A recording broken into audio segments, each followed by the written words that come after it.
So I want to look at the charging of a inductor and the discharging of an inductor in an LR circuit one more time. We went through this in the last lesson with the mathematics of it, but I just want to think about it kind of conceptually here. What I've got is a battery that's going to be connected to this resistor and inductor in series with each other as soon as I throw this switch down. So I throw the switch down, and if I do Kirchhoff's law on this, I have that the voltage that the battery provides is dropped on the resistor and also dropped on the inductor, where the EMF on the inductor is L times di dt. A solution to this equation, as we found in the last lesson, is that I is equal to V naught over R times 1 minus e to the minus t over tau. So what happens is when I throw that switch, a current will start to flow, but it's going to take time to build up. It won't flow instantaneously at its full speed. So it's going to take a little time to build up, but based on that time constant, L over R. Let's look at that L over R for a second. What this means to us is that the bigger the inductance is, the longer it's going to take to get up to that full current of V naught over R. This is because if L is large, that means the inductor is going to be able to make a very large back EMF. It's going to be able to choke off that current that's coming through it and hold it back for a longer time. So it keeps the current from rising really rapidly if I've got a big inductance there. Now the other thing that happens is if I have a big resistance, the denominator of that L over R is big, and therefore the current will reach its final value more quickly. And this is actually just simply saying that if you have a big resistance, you aren't going to have very much current flowing through the thing in the long run anyway. It doesn't have to rise as high because V naught over R is smaller.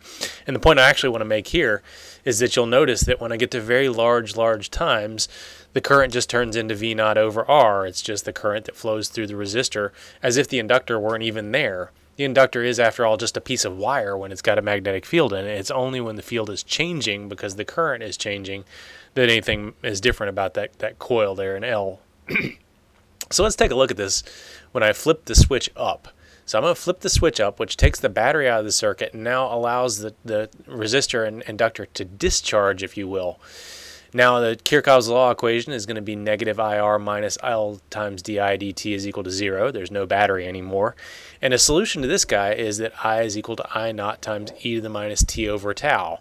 If the thing had been sitting there for a long time, I naught would be V naught over R, but in principle it could be anything depending on when I decide to throw the switch. The time constant is still the same, L over R, but the interesting thing about this is this thing is now sitting there driving current even though there's no battery hooked up to it anymore. It doesn't look like there's a source of charge anywhere, and yet current continues to flow. So the current keeps on going even after I take the battery out of the circuit. And the way to look at this is that what happens is that inductor refuses to let the field inside it change rapidly. And because of that, it creates an EMF, it induces an EMF that continues to pull the current that it had in it until that field can slowly die away. It doesn't want a rapid change in field or rapid change in current, and therefore it makes the EMF by Lenz's law, or by extension Faraday's law, to pull the current through the resistor and keep it going for some time afterwards. It's kind of making current out of thin air in some sense, but that's not really what's going on. I'm going to get you a little better thought of where that current's coming from, because I want you to stop and think about this. If current is flowing through that resistor, there's energy being dissipated, there's power being dissipated. P equals I squared R after all. And when that was hooked to the battery, everything was hunky-dory because that energy was just coming from the chemical reactions inside the battery, so the battery would keep current flowing, the resistor would use the energy up, and the battery would put more energy back in. So everything was happy when the battery was there, but now the question is, if current continues to flow, where the heck is the energy coming from? So let's take a look at that. I'm going to take this Kirchhoff's law equation and notice that I've got negative IR minus L times di dt equals 0. Essentially that's a voltage being dropped on a resistor and an EMF being supplied by the inductor. Now I'm going to kind of ignore the negative signs because what I'm going to talk about instead is the power. Power is I squared times R, so I'm just going to multiply both sides of this thing by I and then pull the L times di dt to the other side and consider them equal to each other. In other words, what I'm saying is the power that gets used by the resistor is obviously power that's being supplied by the inductor, so a plus or minus sign isn't going to bother me there. The power, one way or the other, is I squared R, which is L times I now times di dt, and I times di dt is really just 1/2 of di squared dt.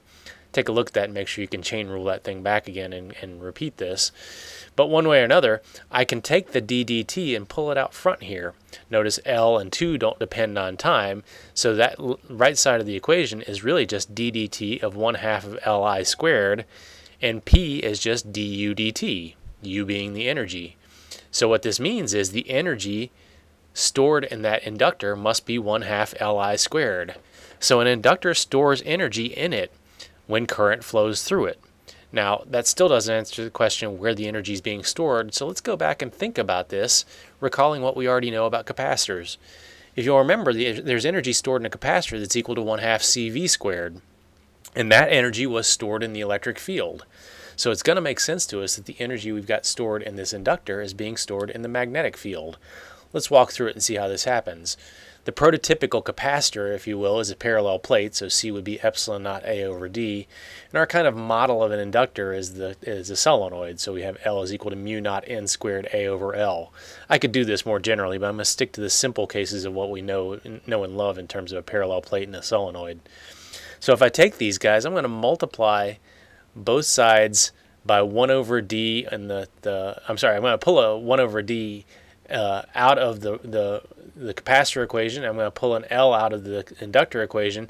So what I get is V over D squared, and I have to pull the A out and multiply that by a D to cancel out the D squared that I've put in the bottom there.